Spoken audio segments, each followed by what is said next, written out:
बिस्मिल्लाहिर्रहमानिर्रहीम, अस्सलाम वालेकुम। तो अप्लाइड लिंग्विस्टिक्स से आज का सवाल है what is back wash effect in testing, यानी कि बैक वॉश इफ़ेक्ट जो है उसकी जांच क्या है।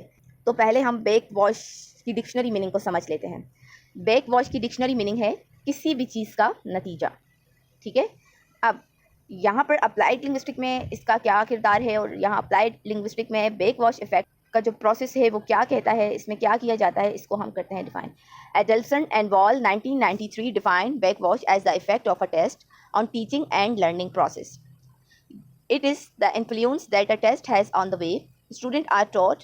The teaching mirror the test because teachers want their students to pass. तो यहाँ पर एडल्सन और वॉल के नज़रिए की बात हो रही है कि वो बैक वॉश को इस तरह से डिफ़ाइन करते हैं कि टीचिंग और लर्निंग का जो प्रोसेस है उसकी जांच का असर देखना, यानी कि जब भी कोई चीज़ पढ़ाई जाती है और जब भी कोई चीज़ सीखी जाती है तो उसका क्या असर होता है, इसको इस तरह से जानेंगे एक टेस्ट के ज़रिए। अब कोई भी चीज़ जब पढ़ाई जा रही है तो उसकी जांच किस तरह होगी कि पढ़ाने वाले का एक्सपीरियंस क्या है, पढ़ाने वाले की मेथडोलॉजी क्या है, पढ़ाने वाले ने जो कंटेंट सिखाना है वो कैसा है, उस कंटेंट की असेसमेंट होगी लिंग्विस्ट। और इसी तरीके से जो लर्नर्स हैं, जो लर्निंग कर रहे हैं, उनको देखा जाए तो उनका लर्निंग स्टाइल क्या है, वो किस तरह से चीज़ों को देखते हैं और सीखते हैं, उनका एटीट्यूड क्या है सीखते हुए, और उनकी मोटिवेशंस क्या हैं, वो क्यों एक चीज़ को सीखना चाहते हैं, उससे क्या फ़ायदा हासिल करना चाहते हैं।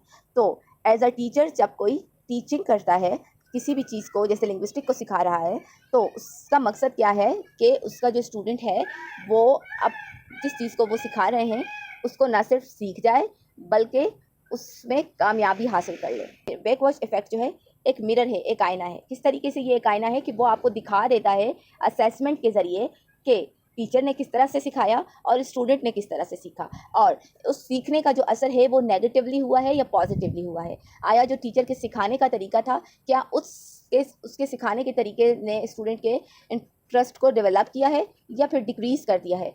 तो ये सारी चीज़ें आ गई back wash effect in testing में। जब असेसमेंट होती है तो पता चलता है दोनों का, सिखाने वाले का भी और सीखने वाले का भी, कि सिखाने वाले ने क्या चीज़ सिखाई और किस तरह से सिखाई, और सीखने वाले ने क्या चीज़ सीखी और किस तरह से सीखी। तो आज के लिए इतना ही। अगर आपको बैक वॉश इफ़ेक्ट की जो टर्मिनोलॉजी है ये समझ आई हो टेस्टिंग में, तो वीडियो को लाइक और चैनल को सब्सक्राइब ज़रूर करें। अल्लाह हाफ़िज़।